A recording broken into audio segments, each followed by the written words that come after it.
Finally আপনাদের অনেক রিকোয়েস্টে নিয়ে এলাম maze runner second part, maze runner the scorch ট্রায়ালের এক্সপ্লানেশন। প্রথম পর্বে আমরা দেখেছিলাম কিভাবে থমাস সেই ভয়ঙ্কর মেজ থেকে পালিয়ে এসেছিল, কিন্তু তারপর তাদের এমন এক স্থানে নিয়ে যাওয়া হয় যেটা মেজের চাইতেও আরো অনেক বেশি ভয়ঙ্কর। তাই আমি এটা বলতে পারি যে এই এক্সপ্লানেশনটি হতে যাচ্ছে আগের পর্বের চেয়েও আরো বেশি থ্রিল ও সাসপেন্সে ভরপুর। তো এখনো যারা প্রথম পর্বটি দেখেননি তারা রো কাহিনীটি বোঝার জন্য পিন কমেন্ট থেকে এখনই দেখে নিতে পারেন মেজ রানারের প্রথম পার্ট। তো দ্বিতীয় পার্টের শুরুতেই আমাদের নিয়ে যাওয়া হয় ফ্ল্যাশব্যাকে, যেখানে আমরা ছোট্ট থমাসকে তার মায়ের সাথে দেখি। পৃথিবীতে তখন চলছিল সেই ফ্লেয়ার ভাইরাসের তাণ্ডব, তাই তো থমাসের মা তার ছেলের সুরক্ষার জন্য উইকেটের হাতে তুলে দেয় নিজের প্রাণপ্রিয় ছেলেকে। মাত্র 5 বছরের থমাস তখনও জানত না যে তার জীবনে কি ঘটতে চলেছে। তবে এরপরেই দেখা যায় থমাস ইতিমধ্যেই এই স্বপ্ন দেখে জেগে উঠেছে। এখানেই আমরা বুঝতে পারি যে থমাসরা ঠিক সেখানেই রয়েছে যেখানে তাদের একদল লোক মেজ থেকে উদ্ধার করে কোথাও নিয়ে যাচ্ছে। এরপর লোকগুলো তাদের রাতের আধারে একটা বেসমেন্টে নিয়ে আসে। তারা হেলিকপ্টার থেকে নামতে চারিদিক থেকে জম্বিরা তাদের ক্রাম্প বলা হয়, তারা এসে হামলে পড়তে থাকে। আসলে এই ক্রাম্প হচ্ছে তারা যারা সেই ফ্লেয়ার ভাইরাসে আক্রান্ত হয়ে পুরো দুনিয়ায় ঘুরে বেড়াচ্ছে। আপনারা প্রথম পর্বে যে গ্রিফার্সদের দেখেছিলেন তারা কিন্তু উইকেটের বানানো ক্রিয়েচার, তাই তাদের অ্যাটাকের পর একটা অ্যান্টিডোটের মাধ্যমে এলভিকে তারা সারিয়ে নিতে পেরেছিল। তবে এখানে একটা ভয়ঙ্কর তথ্য বলি, আপনারা হয়তো ভেবেছেন কেবল এই ভাইরাসের জন্যই পৃথিবীর আজ এই অবস্থা, কিন্তু না, মূলত এই সানফ্লায়ারের কারণে কেবল পৃথিবীর সকল পানি, ফসল, বাসস্থান ধ্বংস হয়ে গিয়েছিল। তাই পৃথিবীর এত মানুষকে খাবার দেওয়ার মতো কোনো অবস্থায় আর অবশিষ্ট ছিল না। ফলে উইকেট নামের এই সংস্থান এক নেককারজনক কাজ করে বসে। তারা পৃথিবীর মানুষ কমানোর জন্য এই জম্বি ভাইরাস পুরো পৃথিবীতে ছড়িয়ে দিয়ে মানুষকে মেরে ফেলতে শুরু করে। হ্যাঁ, ঠিকই শুনেছেন, তার মানে এই ফ্লেয়ার ভাইরাস স্বয়ং উইকেটেরই তৈরি। তবে এখানেই ঘটে বিপত্তি। তারা নিজেরাও ভাবতে পারেনি যে এই ভাইরাস এতটা ভয়াবহ হয়ে এমন মারাত্মকভাবে ছড়িয়ে পড়বে। তাই তারা এই মহামারীকে ঠেকানোর জন্য থমাসের মতো গ্লেডার্সদের দিয়ে একটা কিওর বানাতে শুরু করে, যাতে এই পুরো পৃথিবীকে আবারও ব্যালেন্স করা যায়। তো আশা করছি মুভির মূল বিষয়টা এখন সবাই বুঝতে পারছেন। যাই হোক, আবারও ফিরে আসি বর্তমানে। এখানে থমাসদের যে নতুন প্লেসে নিয়ে আসা হয় সেখানে এসে হাজির হয় টিম লিডার মিস্টার জনসন। সে সবাইকে জানায় যে তোমাদের আর কোনো ভয় নেই, তোমরা এখন উইকেটের হাত থেকে মুক্ত। তার মানে থমাসরা হয়তো এখন নতুন জীবন পেতে চলেছে। তাদের অনুমান আরো বেশি সঠিক হয় তখন যখন তারা দেখতে পায় তাদের থাকার জন্য বিশাল ব্যবস্থা করে রেখেছে তারা। সবার মনেই এবার স্বস্তির ছায়া, যাক এখন আর তাদের গ্রিফার্সদের হাতে মরতে হচ্ছে না। এরপর তাদের সবাইকে জনসনের মেডিকেল টিম নানান ট্রিটমেন্ট করতে থাকে। তাদের দেয়া হয় সকল প্রয়োজনীয় অ্যান্টিডোট। সেদিন রাতে থমাসকে জনসন একান্তে ডেকে নেয় কিছু প্রশ্ন করার জন্য। এখানে সে থমাসকে প্রশ্ন করে যে তার উইকেটের ব্যাপারে কিছু মনে আছে কিনা। এই কথা শুনে থমাস বেশ অবাক হয়ে যায়। তার মনে কিছু একটা সন্দেহ শুরু হতে থাকে। তাই সে জানায়, না, তাদের ব্যাপারে আমার কিছুই মনে নেই। তো এই উত্তর পেয়ে জনসন কিছুটা হতাশ হয়ে তাদের ডিনার করার জন্য পাঠায়। এখানে ডিনারের সময় থমাস দেখতে পায় শুধু তারাই নয়, বরং সেখানে আরো অনেক ছেলে মেয়ে আছে যারা এখানে আশ্রয় নিয়েছে। একটু পরেই সে জানতে পারে যে তাদের মেজের মতো উইকেট আরো অনেক মেজ বানিয়েছিল, আর সেসব থেকে যারা বেঁচে ফিরেছে তাদের উদ্ধার করে এখানে নিয়ে আসা হয়। শুধু তাই নয়, প্রতিদিন জনসন এসে এখান থেকে 8 থেকে 10 জন মানুষকে অন্য এক স্থানে নিয়ে যায়। জনসনের মতে তাদের নিয়ে যাওয়া হচ্ছে এক হেভেনে, যেখানে ফ্লেয়ার ভাইরাসের কোনো অস্তিত্ব নেই। সেখানে কেবল রয়েছে শান্তি আর শান্তি। তাই তো সবাই অধীর আগ্রহে অপেক্ষা করে যে কখন তার নাম সেই লিস্টে উঠবে। তবে এখানে অ্যারিস নামের এই ছেলেটার ভাগ্য বেশ খারাপ, কারণ আজ 10 দিন হয়ে গেল তার নাম এই লিস্টে ওঠেনি। তার মানে সেই এখানে সবচেয়ে পুরনো গ্লেডার্স। যাই হোক, এরপর হুট করেই থমাস দেখতে পায় টেরেসাকে, যাকে কিছু ডক্টররা কোথাও যেন নিয়ে যাচ্ছে। এটা দেখে থমাস দৌড়ে তার কাছে যেতে চাইলে গার্ডরা তাকে বাধা দিয়ে জানায়, চিন্তা করো না, টেরেসার আরো কিছু টেস্ট এখনো বাকি আছে। কিন্তু থমাসের মনের মধ্যে কেমন যেন খসখস করে ওঠে। কোনোভাবেই তার মাথায় আসছে না যে এরা এত ভালো আচরণ কেন করছে। বিনা স্বার্থে এমন উপকার করাটা বেশ অস্বাভাবিক। ঠিক তার অনুমানই সত্যি হয় রাতের বেলায়, যখন তাদের রুমে এক গোপন টানেল দিয়ে এরিস এসে উপস্থিত হয়। ইতিমধ্যে তাদের রুমে সবাই ঘুমিয়ে পড়েছে। এরিসকে আচমকা দেখে থমাস বেশ ঘাবড়ে যায়, কিন্তু তখন এরিস দ্রুত থমাসকে তার সাথে আসতে বলে একটা বিশেষ জিনিস দেখানোর জন্য। তাই থমাস আর দেরি না করে ওই টানেলের মধ্য দিয়ে তার সাথে সাথে যেতে থাকে। এরপর একটু দূরে গিয়ে থমাস যা দেখতে পায় তাতে তার যেন কলিজা কেঁপে ওঠে। সে দেখে যে এই কম্পার্টমেন্টে একটা ল্যাব রয়েছে, যেখানে প্রতিদিন ডেড ডেড বডি নিয়ে যাওয়া হয়। কিন্তু এরা কারা আর কেনই বা তাদের নিয়ে যাওয়া হচ্ছে এই বিষয়ে এরিসও কিছু বলতে পারে না। তবে এটা যে কোনো ভালো লক্ষণ নয় সেটা থমাস ঠিক আগেই বুঝে গেছে। তাই এখন যে করেই হোক তাকে আসল কাহিনী জানতেই হবে।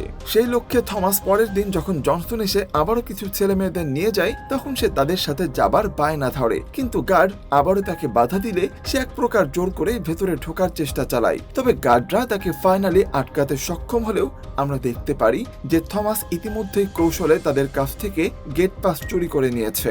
এই গেট পাস দিয়ে তারা ওই ল্যাবে ঢুকে আসল রহস্য বের করার জন্য বেরিয়ে পড়বে। এভাবে আর কোনো দেরি না করে এরিস আর থমাস মিলে আবার ওই টানেল দিয়ে সেই ল্যাবের সামনে এসে পৌঁছায়। এরপর সেই গেট পাস পাঞ্চ করতেই তারা ল্যাবে ঢুকে যা দেখতে পায় তাতে তাদের রক্ত হিম হতে শুরু করে। তারা দেখে সেখানে অদ্ভুত জারের মধ্যে এক ধরনের ভয়ঙ্কর ক্রিয়েচারদেরকে ডাইলাইট করা হচ্ছে। দেখে মনে হচ্ছে এখানে হয়তো তাদের তৈরি করা প্রসেসিং চলছে। এটা দেখার পর তারা চুপিসারে যখন আরো সামনে যায় তখন তারা আরো বেশি শকড হয়ে পড়ে। এবার তারা দেখতে পায় সেখানে সরাসরি ঝুলিয়ে রাখা হয়েছে সেই গ্লেডার্সদের। তার মানে জনসন যাদের হেভেনে নিয়ে যাওয়ার কথা বলে নিয়ে আসতো তাদের ফাইনাল ডেস্টিনেশন হয়তো এই ল্যাবে। এসব দেখে তো থমাসের গলা একদম শুকিয়ে যেতে শুরু করে। এরপর একটু ভালো করে সে খেয়াল করে দেখে যে এরা সবাই এখনো জীবিত আছে, তাদের শ্বাস প্রশ্বাস চলছে, কিন্তু শ্বাস প্রশ্বাস চললেও তাদেরকে ঠিক জীবিত বলা যাচ্ছে না। এর উপর তাদের বডি থেকে এক ধরনের লিকুইড এক্সট্রাক্ট করে জমানো হচ্ছে। এখন এটা দেখে থমাস ধারণা করে নেয় যে হয়তো এরাও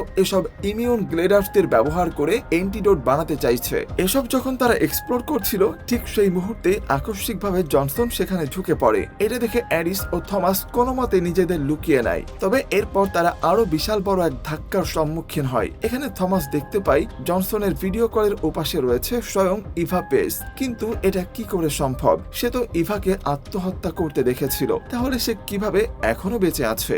এছাড়াও জনসন বলছিল তারা তাদের উইকেটের হাত থেকে বাঁচিয়ে এনেছে, কিন্তু এতে দেখা যায় উইকেটেরই আরেক উইংস। এসব দেখে থমাস একদম ক্লিয়ার হয়ে যায় তারা কেবল একটা ফেস পার করে এসেছে, আর এরপর তারা যেখানে এসেছে এটাও উইকেটেরই অংশ।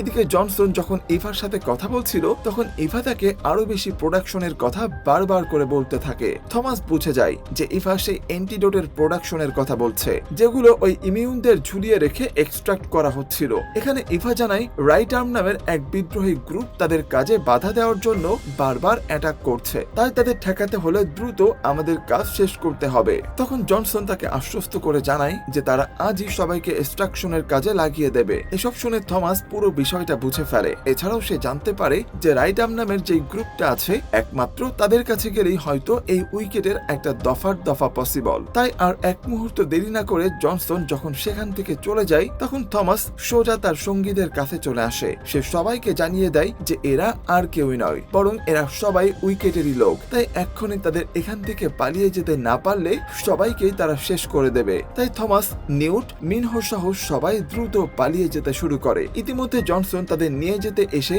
দেখে তারা সবাই সেখান থেকে হাওয়া হয়ে গেছে। তাই সে পুরো কম্পার্টমেন্টে অ্যালার্ম বাজিয়ে দিয়ে মেইন গেট সিল করে দিতে বলে। এভাবেই একদল গার্ড তাদের ধরতে আসলে মিনহো তাদের অসাধারণ এক ট্যাকেলের মাধ্যমে কুপকাত করে দেয় আর তাদের হাতে থাকা ইলেকট্রিক গান নিয়ে সামনে আগাতে থাকে। তবে থমাস ইতিমধ্যেই টেরেসাকে ভালোবেসে ফেলেছিল, তাই সে প্রথমে টেরেসাকে উদ্ধার করে তারপর পালাতে যায়। এরপর থমাস টেরেসাকে নিয়ে কম্পার্টমেন্টের বাইরে যাবার জন্য বেরিয়ে পড়ে। এভাবে অনেকক্ষণ ধরে চেজিং এর পর থমাসরা যখন ফাইনাল গেটের কাছে এসে পড়ে তখন দেখা যায় তার ওই গেট পাস দিয়ে আর দরজা খুলছে না। ইতিমধ্যে জনসন ও তার টিম নিয়ে সেখানে হাজির হয়ে পড়ে, যার ফলে এখান থেকে বের হওয়ার প্ল্যান ভেস্তে যেতে থাকে। কিন্তু দেখা যায় অন্য পাশ থেকে ইতিমধ্যে এরিস ও তার বন্ধু উইনস্টন দরজাটিকে আনলক করে দিয়েছে, যার ফলে দ্রুতই সবাই বাহিরের দরজা দিয়ে বেরিয়ে পড়ে আর যাওয়ার আগে সেই পাঞ্চ মেশিনটিকে ঘুরিয়ে দিয়ে যায়, যার ফলে ভেতর থেকে জনসন আর সেই দরজাটিকে খুলে তাদের ধাওয়া করতে পারে না। এভাবেই থমাস রাতের আধারে তার টিম নিয়ে বেরিয়ে পড়ে এক অজানা উদ্দেশ্যে। এই মরুর বুকে থমাসরা কোথায় যাবে? তবে থমাস শুনেছিল রাইট আর্মরা থাকে দূরের এক পাহাড়ে, তাই সে প্ল্যান করে তাদের কাছে গিয়ে হেল্প নেবার, যাতে করে সবাই মিলে উইকেটের এই অমানবিক কর্মকাণ্ড বন্ধ করে দেয়া যায়। এভাবেই উদ্দেশ্যহীনভাবে দৌড়ে তারা একসময় পুরনো এক বিল্ডিং এর মধ্যে এসে উপস্থিত হয়। তারা আশেপাশে দেখে বুঝতে পারে যে এখানে কিছুদিন আগেও হয়তো কেউ অবস্থান নিয়েছিল, কেননা তাদের ব্যবহার করা পোশাক, পানি, খাবার সব চারিদিকে ছড়িয়ে ছিটিয়ে ছিল। তাই এখানে থমাস সবাইকে রাইট আর্মের ব্যাপারে বিস্তারিত প্ল্যান খুলে বলে এবং এখান থেকে প্রয়োজনীয় সব জিনিসপত্র কালেক্ট করতে বলে। এভাবে সবাই যখন বিভিন্ন জিনিস কালেক্ট করছিল করছিল তখন মিনহো আর থমাস বিল্ডিং এর অনেক নিচের দিকে সার্চ করতে চলে যায়। এরপর মিনহো এক রুমে একটা জেনারেটরের মতো মেশিন দেখতে পায়। সে ওই মেশিনটার কয়েকটা সুইচ চাপ দিতেই এই পুরো বিল্ডিং এর ইলেকট্রিক লাইট অ্যাক্টিভ হয়ে যায়। এটা দেখে তো পুরো টিম বেশ খুশি হয়ে যায়, কিন্তু এরপরেই তাদের সামনে হামলে পড়ে এই বিল্ডিং এ লুকিয়ে থাকা সব ভয়ঙ্কর জম্বিরা। আসলে লাইটের আলো পেয়ে তারা সবাই ঘুম থেকে জেগে উঠেই মিনহো আর থমাসকে অ্যাটাক করতে শুরু করে। তারা দুজন নিজেদের সর্বশক্তি দিয়ে দৌড়ে উপরে উঠতে থাকে সবাইকে সতর্ক করার জন্য। এরই মাঝে জম্বিরা বারবার তাদের হামলা করতে চাইলেও অনেক বুদ্ধি করে দুজনেই তা কাটাতে সক্ষম হয়। এরপর তারা উপরে এসে সবাইকে বলতে থাকে দ্রুত পালাও, কেননা ক্রাম্প এখানে হামলা করছে। এবার সবাই দেখে তাদের আশপাশ থেকে শত শত ক্রাম্প তাদের খাওয়ার জন্য এগিয়ে আসছে। তাই দেখে পুরো টিম তাদের যান হাতে নিয়ে পালাতে শুরু করে। এরপর সেখান থেকে শুরু হয় এক দুর্ধর্ষ লড়াই। তারা যেদিকেই যায় সেদিকেই দেখা যায় জম্বিরা গিজগিজ করছে। পুরো টিম উদ্ভ্রান্তের মতো ছুটে চলেছে এক অজানার দিকে। এদিকে জম্বিরাও হিংস্রতা বাড়িয়ে একের পর এক অ্যাটাক করতে চলেছে তাদের। এভাবে অনেকক্ষণ দৌড়ে তারা বাইরে যাওয়ার পথ অবশেষে খুঁজে পায়, কিন্তু ততক্ষণে জম্বিরা প্রায় চলে এসেছে। এদিকে উইনস্টন কম্পার্টমেন্ট থেকে আসার সময় একটা রিভলভার চুরি করে এনেছিল। সে ওই রিভলভার দিয়ে কিছু ক্রাম্পকে আটকাতে থাকে। এরপর সবাই বের হয়ে গেল, উইনস্টন জম্বিদের হাতে ধরা পড়ে যায়। ক্রাম্প তাকে কামড়ে ইনফেক্টেড করে দিয়েছে, কিন্তু বহু চেষ্টার পর ফাইনালি তাকেও থমাস বের করে নিয়ে এই অভিশপ্ত জায়গা থেকে মুক্ত হতে সক্ষম হয়। সেই রাতে প্রাণ ভয় তারা বাহিরের এক কোণে কাটিয়ে দেয়। এরপর সকাল হলে সবাই আবারও বেরিয়ে পড়ে সেই রাইট আর্মের সন্ধানে। এখানে দিনের আলোয় থমাসরা যা দেখতে পায় তা যেন সব ভয়াবহকেই হার মানায়। তারা দেখতে পায় পুরো শহর যেন ধ্বংসস্তূপে পরিণত হয়েছে। পৃথিবীতে গাছ বলতে কোনো কিছুই অবশিষ্ট নেই। এই মরুহীন প্রান্তরকেই বলা হয় ইস্কোস, যেটা তৈরি হয়েছে সেই কুখ্যাত সোলার ফ্লেয়ারের জন্য। আশেপাশের উঁচু উঁচু বিল্ডিং যেন সাক্ষী দিচ্ছে চরম মাত্রার ভয়াবহতাকে। এভাবে অবাক দৃষ্টিতে তারা যখন এগিয়ে যাচ্ছে তখন আকাশে হেলিকপ্টার দেখে তারা লুকিয়ে পড়ে। থমাস বুঝতে পারে উইকেট তাদের খোঁজার জন্য পুরো শহর চুষে বেড়াচ্ছে। তারা চলে যাওয়ার পর আবারও গ্লেডার্সরা পাড়ি জমায় দূর পাহাড়ের দিকে, কিন্তু ইতিমধ্যে উইনস্টনের অবস্থা বেশ খারাপ হয়ে পড়েছে। তার চলার ক্ষমতাটুকুও ফুরিয়ে এসেছে। তাই সবাই মিলে তাকে কাঁধে করে চলতে চলতে এক গুহায় এসে আশ্রয় নেয়। এখানে টেরেসাকে দেখে কেমন যেন বিচলিত মনে হচ্ছিল। থমাস কারণ জানতে চাইলে সে বলে, আমার ঘাড়ে তারা একটা কিউআর কোড বসিয়ে দিয়েছে, এটা দিয়ে হয়তো তারা আমাকে ট্র্যাক করতে পারবে। এছাড়াও সে বলতে থাকে তার মন বলছে তারা হয়তো ভুল করছে, তাদের ওই উইকেটে থাকাটাই সবচেয়ে ভালো সিদ্ধান্ত ছিল। এসব শুনে থমাস বেশ অবাক হয়ে যায়, কারণ এত কিছুর পরেও টেরেসা কিভাবে বলতে পারে যে উইকেট যা করছে সব ভালোর জন্যই করছে। এদিকে উইনস্টনের অবস্থা ক্রমাগতই খারাপ হয়ে চলেছে। সে তার ক্ষতস্থান সবাইকে দেখিয়ে বলে সে আর পারছে না এত কষ্ট নিয়ে বেঁচে থাকতে, এবং সে ওই জম্বিদের মতো কখনোই হতে চায় না। তাই তারা যেন তার এই কষ্ট এখানেই শেষ করে দেয়, তা না হলে বাকি সবাইও ইনফেক্টেড হয়ে যেতে পারে। থমাস এই কথায় কিছুতেই রাজি হতে না চাইলে নিউট ব্যাপারটি বুঝতে পারে। তাই সে তার হাতে একটি রিভলভার দিয়ে তাকে শেষ বিদায় জানায়, কারণ এমন অবস্থা থেকে উইনস্টনের ফেরার আর কোনো সম্ভাবনা নেই। এখানে প্রশ্ন আসতে পারে যে এরা তো ইমিউন, অর্থাৎ এদের গায়ে তো ভাইরাসের কোনো প্রভাব পড়ার কথা না, তাহলে উইনস্টন এভাবে ইনফেক্টেড হলো কেন? আসলে উইকেট সব ইমিউনদের মধ্যেও কিছু র্যান্ডমদের রেখে দিয়েছিল, কেননা একমাত্র অ্যান্টিডোট এক্সট্রাক্ট করার আগ মুহূর্ত পর্যন্ত তাদের জানা সম্ভব ছিল না যে এখানে কে ইমিউন আর কে ইমিউন নয়। যাই হোক, উইনস্টনকে ফেলে আসার কিছুক্ষণের মধ্যে এক বুলেটের শব্দ শুনে সবাই থমকে যায়। তারা বুঝতে পারে তাদের বন্ধু উইনস্টন নিজেকে শেষ করে দিয়েছে। মনে হাজার কষ্ট হলেও একরাশ হতাশা নিয়ে তারা আবারও সেই পাহাড়ের দিকে যেতে শুরু করে। এদিকে তাদের খাবার পানিও ফুরিয়ে এসেছে। সবাই টানা 3 দিন ধরে হেঁটে হেঁটে প্রায় আধমরা হয়ে গেছে। এভাবেই সবাই যখন ক্লান্ত হয়ে পড়েছিল তখনই থমাস দেখতে পায় দূরের কোথাও আলো দেখা যাচ্ছে। এটা দেখে সে ভাবে হয়তো রাইট আর্মের লোকেশন সে পেয়ে গেছে। এদিকে পুরো আকাশ জুড়ে ভয়ঙ্কর কালো মেঘ ছেয়ে এসেছে। চারিদিকে শুরু হয়েছে তীব্র বজ্রপাত। তাই এবার সবাই প্রাণপণে ছুটতে থাকে সেই কম্পাউন্ডের দিকে। এভাবেই এক রুদ্ধশ্বাস অবস্থায় তারা যখন কম্পাউন্ডের একদম কাছাকাছি চলে আসে তখনই হঠাৎ একটা থান্ডার এসে মিনহোর উপরে পড়ে। মুহূর্তে মিনহোর বডি থেকে ধোঁয়া উঠতে শুরু করে। থমাস সহ বাকি সবাই অনেক কষ্ট করে তাকে ভিতরে নিয়ে আসে। তারা ইতিমধ্যে অন্ধকার একটি রুমে এসে উপস্থিত হয়েছে। সেখানে কিছু ট্রিটমেন্ট করতে দেখা যায় যে মিনহো এখনো জীবিত আছে। এটা দেখে সবাই কিছুটা স্বস্তি পেতে না পেতে তাদের কপালে শনি নেমে আসে। এখানে তারা দেখতে পায় এই রুমে কুকুরের মতো গলায় চেন দিয়ে বেঁধে রাখা আছে ভয়ঙ্কর সব জম্বিদের। এসব দেখে সবার প্রাণ ভয় যেন বেরিয়ে আসতে শুরু করে। ঠিক সেই সময় এক মেয়ে এসব জম্বিদের মানুষের মধ্য থেকে তাদের সামনে এসে উপস্থিত হয়। মেয়েটি নিজেকে ব্রেন্ডা নামে পরিচয় দেয়। সে বলে, এতদূর পালিয়ে এসেছো মানে নিশ্চয়ই তোমাদের সাহস আছে, চলো তোমাদের জর্জের সাথে দেখা করিয়ে দিই। এই বলেই সে তাদেরকে নিয়ে যেতে শুরু করে। এখানে সবাই দেখতে পায় এই যেন এক অন্য জগৎ। এখানেও তাদের মতো আরো অনেক মানুষ রয়েছে যারা এখনো ইনফেক্টেড হয়নি, কিন্তু এরাই কি সে রাইট আর্ম? সেই প্রশ্নের উত্তর একটু পরেই মিলবে। এখানে জর্জ নামের সেই লোকটি যখন তাদের দেখে তখন সে জানায় তার 3টি প্রশ্ন আছে। প্রথমত, তারা কোথা থেকে এসেছে, তারা কোথায় যাবে এবং সে কিভাবে তাদের সাহায্য করতে পারে। জবাবে থমাস বলে তারা উইকেট থেকে পালিয়ে এসেছে এবং রাইট আর্মের কাছে যেতে চায়। এখানে রাইট আর্ম ও উইকেটের কথা শুনে তো জর্জের চোখ চকচক করে ওঠে। সে বলে, যেহেতু তোমরা উইকেটের সম্পত্তি, তাহলে তো তোমাদের দিয়ে আমি অনেক কিছু আবদার করতে পারবো। এই বলে তাদের সবাইকে সে বন্দি করে ঝুলিয়ে রাখে। এখানে সে তাদের প্রশ্ন করে যে, বলো রাইট আর্ম সম্পর্কে তোমরা কি জানো? আমি অনেকদিন ধরে রাইট আর্মদের খুঁজে বেড়াচ্ছি। কিন্তু থমাস জানায় সে শুধু জানে রাইট আর্মরা পাহাড়ে থাকে, এর বাইরে সে কিছুই জানে না। কিন্তু এই কথা জর্জ বিশ্বাস করতে চায় না, তাই সে তাদেরকে এভাবেই ঝুলিয়ে শাস্তি দিতে থাকে। এখানে কেন সে রাইট আর্মদের খুঁজছে এটা আমরা পরে জানতে পারবো। তবে এখানে আমরা দেখতে পাই জর্জের টিমে ছিল এক বিশ্বাসঘাতক। সে যখন জানতে পারে যে এরা উইকেট থেকে পালিয়ে এসেছে, সে ততক্ষণে সেটা জনসনকে জানিয়ে দেয়, যার ফলে জনসনের পুরো টিম মুহূর্তেই এখানে চলে আসে তাদের আবারও ধরে নিয়ে যেতে।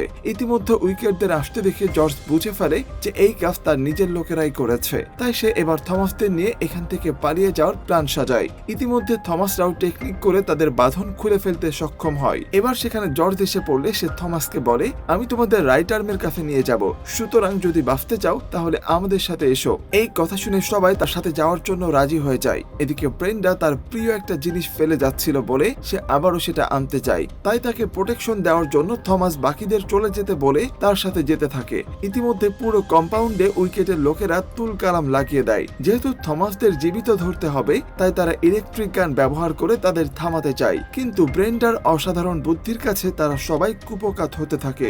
অন্যদিকে জর্জ এখান থেকে বের হওয়ার সময় একটা টাইম বোমা ফিট করে গিয়েছিল, তাই একদম শেষ মুহূর্তে সেই বোমা বিস্ফোরণ হলে পুরো কম্পাউন্ড ধ্বংস হয়ে যায়। তাই ব্রেন্ডা আর থমাসের প্রভাবে এমন এক স্থানে গিয়ে আটকা পড়ে যেখান থেকে বের হওয়ার আর কোনো উপায় থাকে না। তবে ব্রেন্ডা ফাইনালি একটা পরিত্যক্ত টানেল খুঁজে পায়, আর তারা সেখান দিয়েই বাইরে যাওয়ার রাস্তা খুঁজতে শুরু করে। এই টানেলটা ছিল বেশ ক্রিপি। চারিদিকে শেকড়ের মতো জিনিসগুলো দেখে তাদের গা ছমছম করতে শুরু করে। তবে এরপরেই তারা দেখে এটা কোনো সাধারণ টানেল নয়, বরং এখানে লুকিয়ে আছে জম্বিদের সবচেয়ে ভয়ঙ্কর ভেরিয়েন্ট। থমাসদের দেখা মাত্রই সব বিদঘুটে জম্বিরা একের পর এক হামলে পড়ে তাদের উপরে। ব্রেন্ডা আর থমাস তখন কি করবে ঠিক বুঝে উঠতে পারছিল না। প্রাণের ভয়ে তারা যেদিকে দুচোখ যায় সেদিকেই দৌড়াতে শুরু করে। ঠিক তখনই এক জম্বি পেছন থেকে ব্রেন্ডাকে আক্রমণ করে বসে। ব্রেন্ডা নিজেকে বাঁচাতে লাফ দিয়ে একটি জানালার উপরে পড়ে, তবে সেই জানালাটি ধীরে ধীরে ফাটতে শুরু করে আর জম্বিটিও ব্রেন্ডার উপরে ঝাঁপিয়ে পড়ে। ঠিক তখনই থমাস বুদ্ধি করে ব্রেন্ডার হাত শক্ত করে ধরে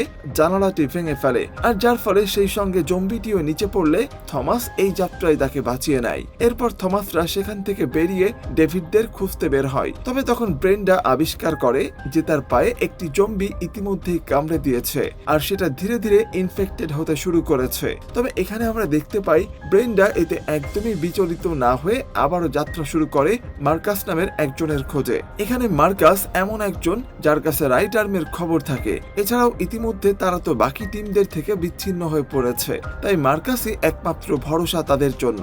এভাবেই খুঁজতে খুঁজতে তারা এক বাড়ির সামনে এসে হাজির হয়। সেখানে এই লোকটা তাদের জানায় মার্কাসকে সে খুঁজে দিতে পারবে, তবে এর আগে তার কথা মতো তাদের ড্রিঙ্কস করতে হবে। এখানে আর কোনো উপায় না পেয়ে তারা দুজনেই সেই ড্রিঙ্কস খেতে বাধ্য হয়। তবে আমরা দেখতে পাই এটা ছিল এক ধরনের ড্রাগস টাইপের ড্রিঙ্কস, যার কারণে ব্রেন্ডা ও থমাস দুজনেই নেশার জগতে ডুবে যায়। তাদের আশেপাশের কিছুই যেন তাদের বোধগম্য হচ্ছিল না। তবে এরপর হুট করেই থমাস নিজেকে আবিষ্কার করে টেরেসার সাথে। আসলে ওই পার্টি থেকে জর্জ সহ সবাই তাদেরকে উদ্ধার করে নিয়েছিল, আর যে লোকটা তাদের এই নেশা করিয়েছে সেই মূলত ওই মার্কাস।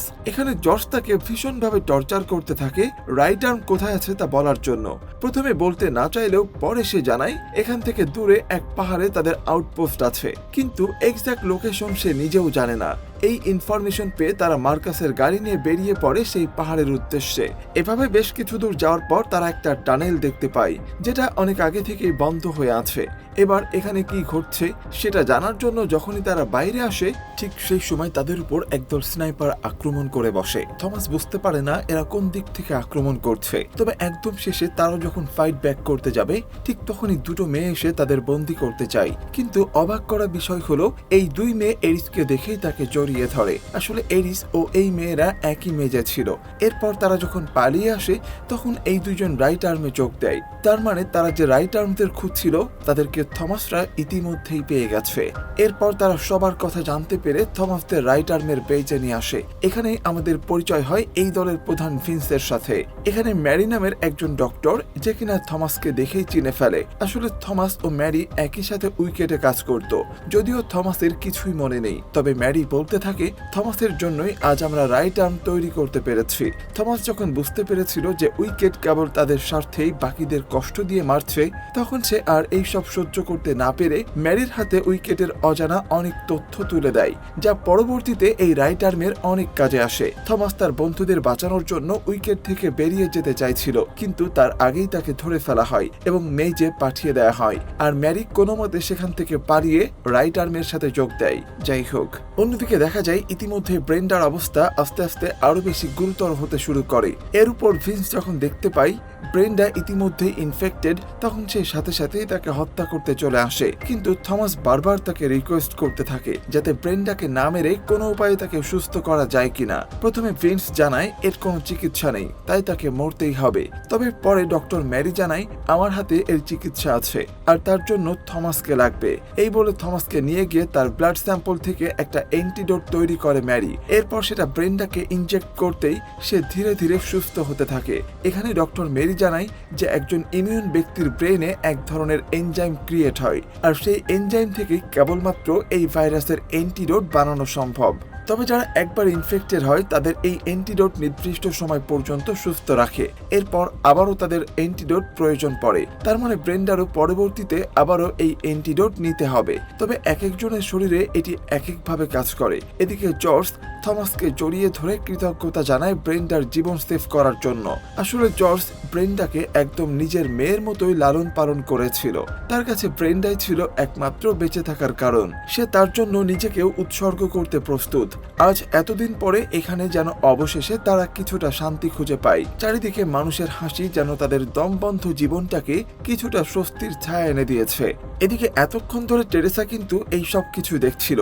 থমাসের এমন উদারতা দেখে তাকে কেমন যেন বিস্মিত মনে হচ্ছে। এরপর থমাস যখন তার খোঁজ করতে থাকে, তখন সে দেখতে পায় টেরেসা দূরে একা দাঁড়িয়ে আছে। থমাসের কাছে গিয়ে সে কি হয়েছে জিজ্ঞেস করতেই টেরেসা বলে, আমার ছোটবেলায় কিছু কথা মনে পড়ে গিয়েছে, যেখানে আমার মা ইনফেক্টেড হয়ে নিজের চোখ নিজেই থুবলে ফেলেছিল। থমাস, আমার মনে হয় তুমি ভুল করছো। আমরা উইকেটের কাছেই ভালো ছিলাম। তুমি একা এভাবে কয়জনকে সারিয়ে তুলতে পারবে? কিন্তু যদি আমরা সবাই উইকেটের হয়ে কাজ করতাম, তাহলে এই পৃথিবীর বহু মানুষকে বাঁচাতে পারতাম। এসব শুনে থমাস প্রচন্ড হতাশ হয়ে পড়ে। সে বুঝে উঠতে পারে না যে টেরেসা কেন বারবার উইকেটে ফিরে যেতে চাইছে। ঠিক তখনই দেখা যায় আকাশ কাঁপিয়ে সেখানে উপস্থিত হচ্ছে উইকেটের বাহিনী। এখান থেকে থমাস বুঝে যায় যে টেরেসাই তাদের এই লোকেশন দিয়েছে যাতে সবাইকে তারা নিয়ে যেতে পারে। থমাস যেন নিজের চোখকেও বিশ্বাস করতে পারছিল না। সে ইতিমধ্যেই টেরেসাকে অনেক ভালোবেসে ফেলেছিল, কিন্তু সে যে শেষ মুহূর্তে এসে এভাবে ধোঁকা দেবে তা কোনোভাবেই থমাস মেনে নিতে পারেনি। সে এক মুহূর্ত দেরি না করে দ্রুত ক্যাম্পের দিকে যেতে থাকে সবাইকে যুদ্ধের প্রস্তুতি নিতে বলার জন্য। কিন্তু ইতিমধ্যেই উইকেটের বাহিনী এসে পুরো ক্যাম্পকে উড়িয়ে দিতে শুরু করে। আকস্মিক এই হামলায় রাইট আর্ম কোনোভাবেই তাদের সাথে পেরে উঠতে পারছিল না। ফলস্বরূপ উইকেট সবাইকে বন্দী করে একে একে হেলিকপ্টারে উঠাতে থাকে। তবে তার আগেই দেখা যায় সেখানে এসে উপস্থিত হয়েছে স্বয়ং ইভা পেজ।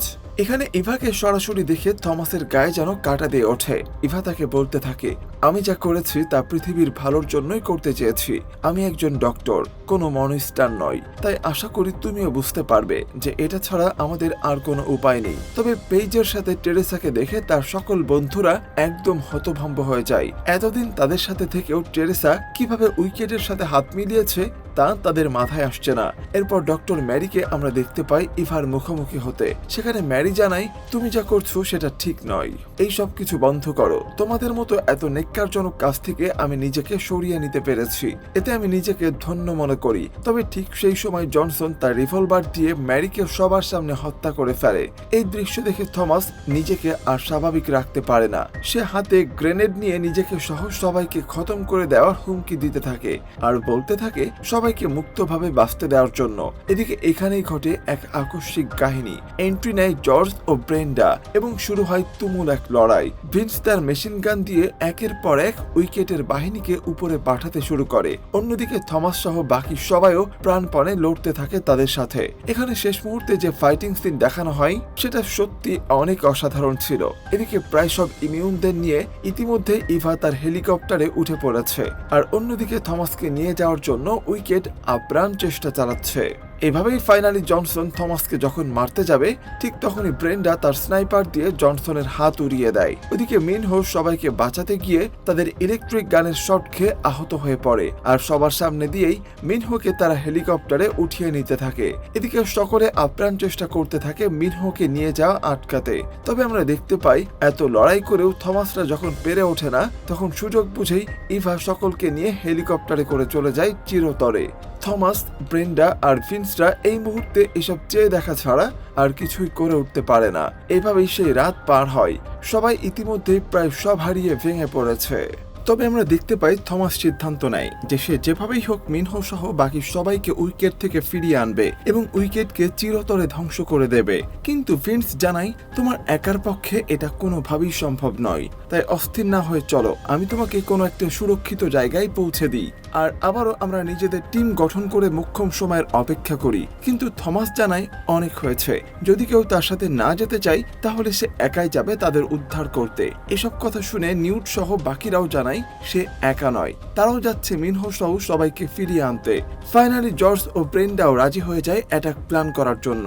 আর ঠিক এই সিনের মধ্য দিয়ে শেষ হয়ে যায় মেইজ রানার এই সেকেন্ড পার্ট। তো সবাই বুঝতেই পারছেন আগামী পর্বে কি মারাত্মক রকমের ফাইট হতে চলেছে থমাস ও উইকেটের মধ্যে।